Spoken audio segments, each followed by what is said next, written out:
Welcome to the Trust Factor Podcast, the only podcast that guarantees your success when you implement its divine age-old teachings. Good morning, everybody. TGIF, TGIS. It's Friday, it's Shabbat, and anytime there's a holiday that drops anywhere in the middle of the week, it makes Shabbat come that much faster, which is amazing because we had Purim. And so Purim made the week that much shorter. We're here. We've made it. Another week has passed, my friends. And something to look forward to is Pesach. It's coming up.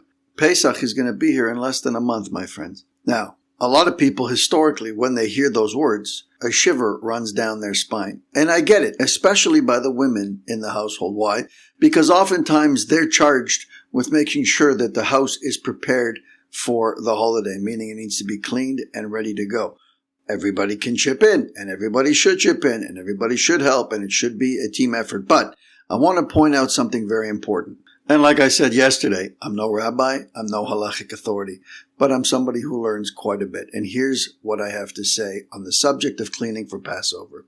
We have the same problem that affects us in all areas of our lives because humanity has developed into producers. That's what we've become. Since the Industrial Revolution, human beings have been turned into producers. That's all we need to do is produce and acquire, produce and acquire. I can assure you that's not what we were brought here for, but that's not the conversation. The conversation is because we are now bent on just producing volume. The more, the better. Bigger is better. That's the motto that we run with. The same thing applies to our holidays.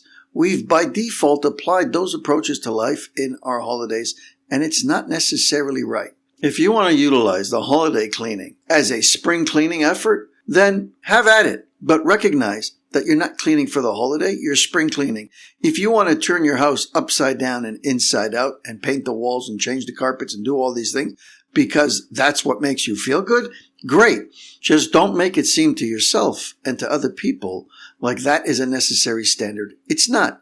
There was a Facebook skit going around. They come around every year around this time where you have old Moroccan women sitting around comparing just how crazy their cleaning schedule is before Pesach. And the one tries to outdo the other, to the point where they remove the bristles from the toothbrush and they wash each bristle and they put it back in. Bottom line, what's the lesson? You're doing yourself a disservice. If just the thought of tearing your house apart for Pesach brings you down and makes you not look forward to the holiday, you've done the opposite of what you should be doing. Pesach cleaning requires you to clean deeply in the areas that there is a probability that there will be food. If food is embedded in your wall, you have a problem. Used to be in the old days, they had holes in the walls, and those were their shelves. So they would put food in the holes in the walls between rooms. That was normal. Today, nobody has that. If you have shelves that you put food on, then you clean those shelves and you move on. The wall doesn't eat the food.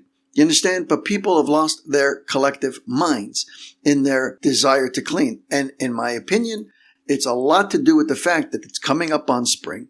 And they want to feel like they're doing a proper spring cleaning, or they got it from their parents and their parents' and they've turned it into a chore. It's wrong. It's not right. It's just the same way by Purim. We just had Purim and we had to do the mitzvah of mishloach manot, which really means that you need to take two people and you need to give them two different types of foods and then you have to deliver it. And the ideal way to do it is to sit with the individual, make a meeting, sit by their house, go for a coffee, give them the mishloach manot, and maybe even enjoy it with them. Have a conversation, reconnect. It should be somebody that you're not so close to so that you reconnect and reignite new relationships or old relationships. And what do we do today instead? We take about 40 or 45 mishloach manot each person. We spend a week preparing them. We enlist the help of everybody in the family. And then on that day, we rush out and we spend an entire day delivering mishloach manot to who? To your best friends, to the people that you know, the members of your community. Guys, that's not the way to do it. The right way that it was intended to do was with quality, not quantity. So be careful. The same thing applies with Pesach. When you're cleaning for Pesach, it's quality, not quantity. Don't turn over rooms that you've never been into. You got a room in your basement that nobody goes into, hasn't been in there for 5 years, and suddenly this year you decide, I need to clean it for Passover. It doesn't make sense. Enjoy the holiday. If you come to the day of Passover and you're spent, you're wiped so much so that you can't keep your eyes open at the table because all you've been doing is cleaning and preparing, then you've missed the point. That's enough for that. Let's get back into what we were holding in the book. Tribulations, difficulties, challenges are designed for what? To break down a person's arrogance. You'll remember yesterday we said arrogance, and I added to that ignorance, are the things that keep us away from our Creator. That is the number one reason that people don't get back to having a relationship with their Creator or never actually do establish one, is because of arrogance and also the ignorance. And oftentimes those two are connected. Therefore, they're a gift. Now you have different eyes to see them. You can see them as a gift. Arrogance prevents a person from getting close to their Creator.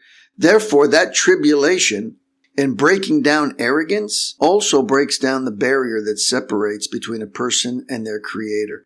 Everybody has some form of barrier between themselves and their Creator. That barrier is a wall. Some walls are thicker and taller and higher to get over, or larger to get around and difficult to get under. The whole purpose of building our emunah and our relationship with our Creator is to be able to remove that wall, one brick at a time, to remove it. And every time you face with a tribulation and you overcome that tribulation by acknowledging that your Creator is running the show and it's coming from a place of love, you've removed another brick. Eventually, that wall is no longer a wall. Eventually, that wall is something you can step right over as you would walk normally. Our ultimate task is to grow our emunah. Arrogance is the exact opposite of emunah. And that's why Hashem leaves the arrogant person. He doesn't want to be around the arrogant person because that person represents the exact opposite qualities as Hashem. We know Hashem's qualities. We know that he's slow to anger and that he's patient and that he's kind and that he's merciful. We have all of these attributes. They are exactly the opposite attributes of a person who is arrogant. There's no greater arrogance than sadness and depression. Why? You might think it's the opposite. How can somebody who is sad and depressed, lowly all the time, isn't that the opposite of arrogance? And the answer is no. Let's see how he explains it first. They are the result of a person's sense of entitlement. You hear this? As if he deserves something that is being withheld from him, or something that somebody else has, or something that they think they need. Therefore, a person who rids himself of arrogance can easily attain emunah and get closer to the Creator. He no longer needs the wake-up calls of tribulation. When you've removed the bricks from that wall, and now you can walk over it easily, where it's not even there, or almost not even there, because again, we're not perfect. We're always going to have challenges. Some we're going to fail. It's inevitable. But the more that we've worked on ourselves and we've removed that ego and that arrogance and we've dropped that wall, the fewer the tribulations are. Why? Because like I've said a dozen times, it's water off a duck's back. I saw it coming and I know where it's coming from and I know who's pulling the strings and I know it's with love. So why would I be upset? Because it's uncomfortable? It just popped into my head. This is how fickle people are. Donald Trump, love him or hate him, it's not the point of the conversation. What the point is before he got elected, he was talking a very big game. He was talking about doing a lot of things to turn the country around, to change the way that America operates. And what happened? He got elected. And then you know what happened? He did exactly what he said he was going to do. And you know what happened after that? A lot of the very same supporters, the people who sung his praises while he was running to be elected, dropped him like a bad habit. Why? Because it hurt. In theory, it was nice. They may have thought that it was going to affect other people, and therefore it's okay. But as soon as it started to impact their business, the economy, their customers slowed down, their ability to buy groceries, gas prices going up, all of a sudden, it hit their pocket, it hit their bank account, it made their life difficult. At the drop of a hat, they abandoned. They jumped ship. It happened so many times after he got elected. I understand what he's doing. It may not be comfortable for me, but he's doing things that are necessary. And the longer these negative, detrimental policies have been in place, the harder they are to undo. But somebody has to do it. The bigger the Band-Aid on, the more it's going to hurt when you have to rip it off. But somebody's going to have to rip it off, and that's what he's doing. It's the same idea. When you know it's coming from a place of love, it still hurts, yes. Nothing is going to take away the pain of a large bandage being ripped off. But the pain is manageable, and it is even acceptable when you know that it is for your best. Let's leave it there, my friends. A little bit of a short one today. It's Shabbat. Let's take a little extra time in the merit of shortening the podcast by a couple of minutes today for Shabbat. Take a few extra minutes and prepare for Shabbat, my friends. Make it that much more meaningful. Have an amazing Shabbat, and we'll speak again on Sunday. Thank you for spending time with us on the Trust Factor podcast. If you've heard something today that moved you, save this episode and share it with someone who might need to hear it. Be sure to subscribe so you don't miss upcoming conversations that challenge, empower, and uplift. And if you're on social media, connect with us. Leave your thoughts. Drop a quote that resonated with you. Hashtag the Trust Factor podcast. Until next time, keep growing in your trust and keep living with purpose. I'm Jesse Revivo, and this has been the Trust Factor podcast. Thanks for listening.